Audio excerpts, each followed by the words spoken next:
नमस्कार दोस्तों, स्वागत है आपका मेरे चैनल आस्था भक्ति में। शिवपुराण कथा अध्याय 3 में हम बात करेंगे सती के जन्म की, तपस्या की और उनके भगवान शिव से विवाह के बारे में। नैमिषारण्य में तीसरा दिन है आज। इसके पहले दूसरे अध्याय में सूत जी ने हमें बताया कि शिव पुराण कैसे सुनना चाहिए और भगवान शिव साकार निराकार दोनों रूप में हैं। आज महर्षि शौनक जी फिर खड़े हुए और बोले, हे सूत जी, अब हमें बताइए कि माता सती ने जन्म कैसे लिया, उन्होंने शिव को पति रूप में पाने के लिए क्या तप किया और उनका विवाह कैसे हुआ। सूत जी मुस्कुरा कर बोले, हे मुनिवर, अब मैं आपको वो कथा सुनाऊंगा जिसे सुनकर स्त्रियों को सौभाग्य और पुरुषों को मोक्ष की प्राप्ति होती है। जय भोलेनाथ। चलिए शुरू करते हैं। बहुत समय पहले की बात है। प्रजापति दक्ष ब्रह्मा जी के पुत्र थे। वे बड़े यशस्वी और धर्मात्मा थे। उनकी पत्नी का नाम था प्रसूति। एक बार दक्ष और प्रसूति ने संतान प्राप्ति के लिए कठोर तप किया। उनकी तपस्या से प्रसन्न होकर स्वयं आदि शक्ति ने कहा, मैं तुम्हारी पुत्री बनकर जन्म लूंगी। कुछ समय बाद प्रसूति के गर्भ में एक अत्यंत तेजस्वी कन्या का जन्म हुआ। उनका नाम रखा गया सती। सती बचपन से ही शिव भक्त थी। उनके मन में बचपन से ही भगवान शिव के प्रति अगाध प्रेम था। वो रोज शिवलिंग बनाकर पूजा करती, ओम नमः शिवाय का जाप करती। दक्ष को ये बात पसंद नहीं थी। वो चाहते थे कि उनकी पुत्री का विवाह किसी राजा या देवता से हो जाए, पर सती का हृदय तो कैलाशवासी भोलेनाथ में बस चुका था। जब सती बड़ी हुई तो उन्होंने अपने पिता से कहा, पिताजी, मैं विवाह करूंगी तो केवल भगवान शिव से। दक्ष क्रोधित हो गए। उन्होंने कहा, वो तो भूत प्रेतों के साथ रहते हैं, शरीर पर भस्म लगाते हैं। मैं ऐसा दामाद नहीं चाहता। सती ने पिता की बात नहीं मानी। वो घर छोड़कर हिमालय की गुफा में चली गई और कठोर तपस्या शुरू कर दी। सती का तप पहला, पहले 1000 साल तक उन्होंने केवल फल खाए। दूसरे में होगा, अगले 1000 साल तक वे केवल पत्ती खाईं। तीसरा, फिर 1000 साल तक वो बिना अन्न जल के रहीं।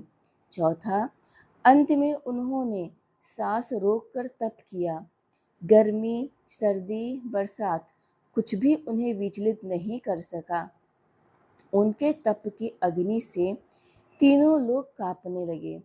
देवता घबरा गए और भगवान विष्णु के पास गए। विष्णु जी बोले, सती का तप सफल होगा, स्वयं शिव उन्हें स्वीकार करेंगे। सती के तप से प्रसन्न होकर भगवान शिव ने उनकी परीक्षा लेने का निश्चय किया। एक दिन सती तप कर रही थी, तभी वहां एक वृद्ध ब्राह्मण आए। उनके शरीर पर भस्म लगी थी, गले में रुद्राक्ष, हाथ में कमंडल।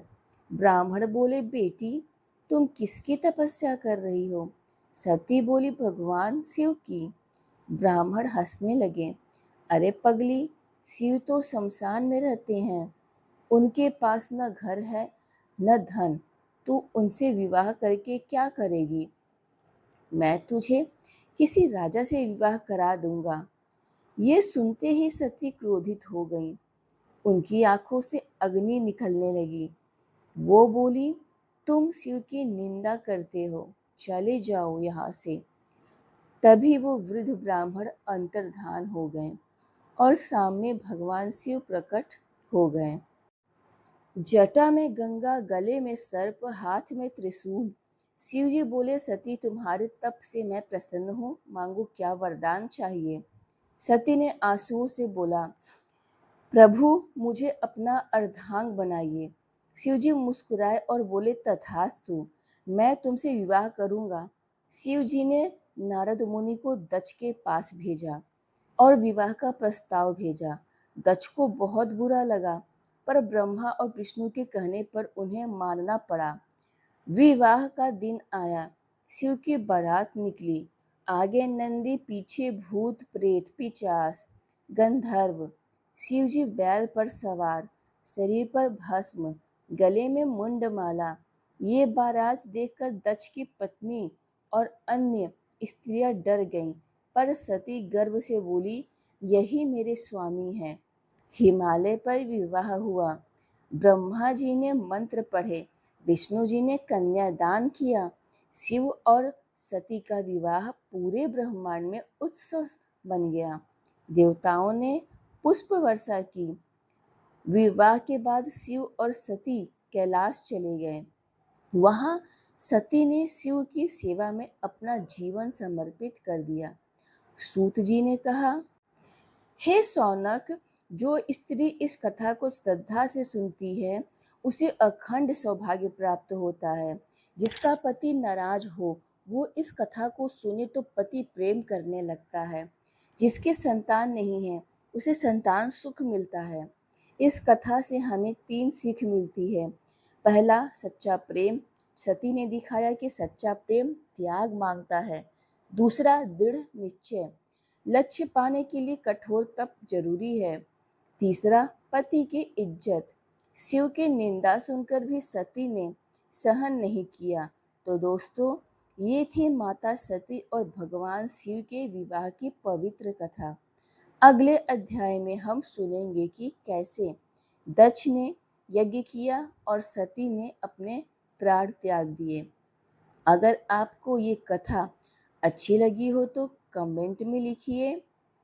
जय गौरी शंकर। वीडियो को लाइक और शेयर करना मत भूलिएगा। बोलिए उमापति महादेव की जय। हर हर महादेव।